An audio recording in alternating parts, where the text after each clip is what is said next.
Olá, turma! Bem-vindos a mais uma aula de revisão. Essa é a correção de exercícios referente ao módulo 43, o texto narrativo. Então, vamos lá? Lá na página 79, a atividade, o exercício 1, inicia dizendo: no conto Uma Vela para Dário, há um fato que se repete e marca a progressão da narrativa. A primeira ocorrência está no final do parágrafo 4. Mas não se vê guarda-chuva ou cachimbo a seu lado. Podemos segmentar o texto observando a recorrência desse fato. Para isso, complete o quadro a seguir. Então, o quadro, pessoal, já está preenchido aqui, né? Para que vocês possam passar para a apostila de vocês, completá-la ela aí, tá? No segmento 1, no parágrafos de 1 a 4, que fato que ocorre? O desaparecimento do guarda-chuva e do cachimbo. No segmento 2, no parágrafo 5, o desaparecimento dos sapatos e do alfinete da gravata. No segmento 3, parágrafos 6 e 7, desaparecimento do relógio de pulso. No segmento 4, de 8 a 10, desaparecimento dos objetos do bolso, né? Bolsos estão vazios. 5. De 11 a 14, desaparecimento do paletó e da aliança. Ou seja, né? Infelizmente, ele foi totalmente assaltado. Questão 2. Escreva uma pequena interpretação do título do conto, Uma Vela para Dar. A interpretação do título seria que a vela, né, se refere ao único gesto de piedade desinteressada em relação a Dário que foi praticado, pessoal, por um menino pobre. Questão 3. Leia o significado da palavra talismã e as seguintes frases do narrador. O talismã, objeto a que é atribuído um poder mágico, efetivo fora do comum. Efeito desse poder mágico, encantamento. No Dicionário da Língua Portuguesa, Rio de Janeiro, Objetiva 2001. Suspeitei mais que coisas como aquelas já vinham acontecendo e eu tinha me recusado a ver. Outra, a diferença entre mim e elas, que me torna um pouco menos humano, é que eu sei que nada de ruim vai me acontecer. Redija com base no título do conto e nessas duas frases do narrador uma possível interpretação do texto. Resposta pessoal. Agora vamos fazer o em casa da página 80. Leia os trechos das seguintes matérias jornalísticas e os cartazes de campanhas publicitárias a que elas se referem. Texto 1. O perfil solidário do morador de Blumenau é o principal responsável pelo alto número de pessoas em situação de rua na cidade. Quem afirma é o diretor de políticas públicas sobre drogas e reintegração social da Secretaria Municipal de Desenvolvimento Social, Marciano Tribles. A conclusão tem como base depoimentos obtidos pelas equipes da assistência social junto a essa população. Texto 2. Prefeitura de Andradas inicia a campanha Esmola não é Caridade. A Prefeitura de Andradas, Minas Gerais, em uma parceria entre a Secretaria de Saúde e Ação Social e a Secretaria de Governo, Segurança Pública e Defesa do Cidadão, começa nesta terça-feira, 24, uma campanha de conscientização.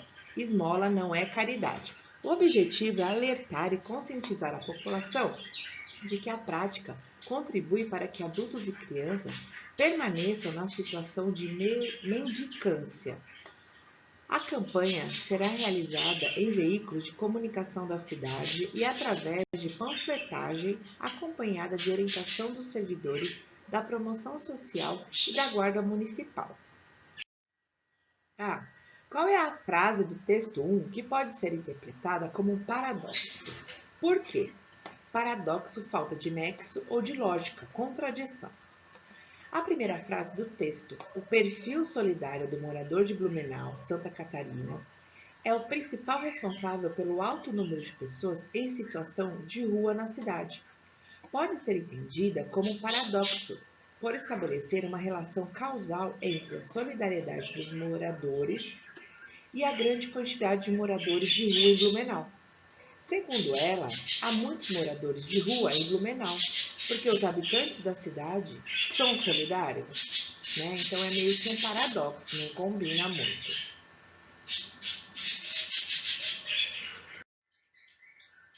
B. Identifique a passagem do texto 2 que pode ser usada para desfazer aparentemente contradição identificada no texto. 1. Explique. O trecho "A prática de dar esmolas contribui para que adultos e crianças permaneçam na situação de mendicância." Embora traduza o sentimento de solidariedade, a prática de dar esmolas tem efeitos contrários. Em vez de promover as pessoas, ela contribui para que se acomodem à situação de moradores de rua.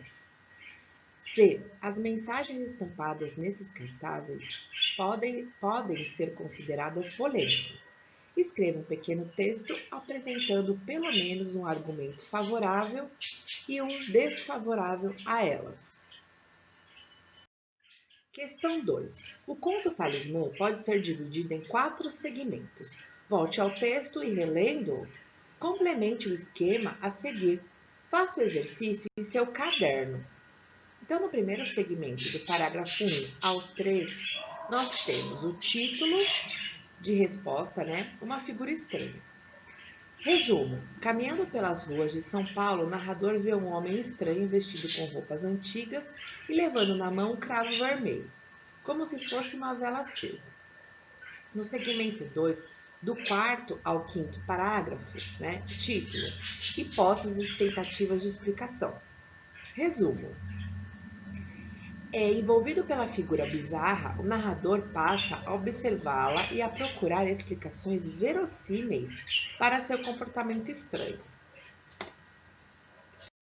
Terceiro segmento, do 6º ao 7º, título: Acontecimentos inusitados.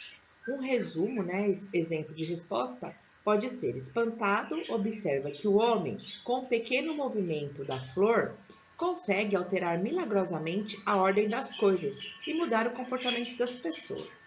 No 4º segmento, do 8º ao 9º parágrafo, o título poderia ser Acontecimentos inusitados. Um resumo para esse parágrafo, né? Numa esquina, o homem da flor convidou o narrador a segui-lo. O narrador recusou, agradecendo, e, a partir daquele momento, percebeu uma grande transformação em seu modo de ver a vida. O homem despediu-se e, antes de entrar no táxi, transformou a flor em um pássaro. 3. Responda as questões sobre o conto Talismã. A. Parágrafo 7 do texto 2 narra as mudanças ocorridas à passagem do homem que levava a flor. Observando essas mudanças, podemos depreender as características da vida em uma grande cidade. Cite algumas dessas características: trânsito intenso, filas, multidão, pressa, indiferença à miséria e ao sofrimento dos outros, acidentes, impaciência e irritação, barulho, buzinas. B. Entre todas as mudanças provocadas pelo homem da flor, qual podemos apontar como a mais profunda e duradoura? A mudança mais profunda foi a ocorrida no narrador. Ele passou a ver a vida com outros olhos, perdeu o medo do destino e do futuro. Passou a considerar que nada de ruim pode realmente acontecer com as pessoas. Enfim, tornou-se um otimista. C. Como você interpreta o último gesto da personagem quando, em sua despedida, ele transformou a flor em pássaro? E agora é uma resposta pessoal. O que vocês acharam?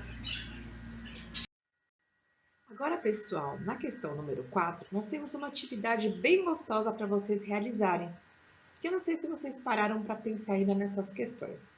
Mas escreva em seu caderno, agora, em forma de carta dirigida a mim, né, ao seu professor, ou até aos seus colegas, como se você fosse apresentar para eles um depoimento pessoal de vocês sobre alguns dos seguintes temas: sentimentos em relação ao ensino fundamental que termina, né? Experiências em relação ao ensino médio e até ao ensino superior, a competência de leitura desenvolvida até agora de vocês, né? O quanto que vocês acham que vocês se aperfeiçoaram, que vocês aprenderam, e sua relação com a leitura, ok? Boa produção! Muito obrigada pela participação. Vejam também a próxima aula de concordância verbal, ok? Um abraço carinhoso e até!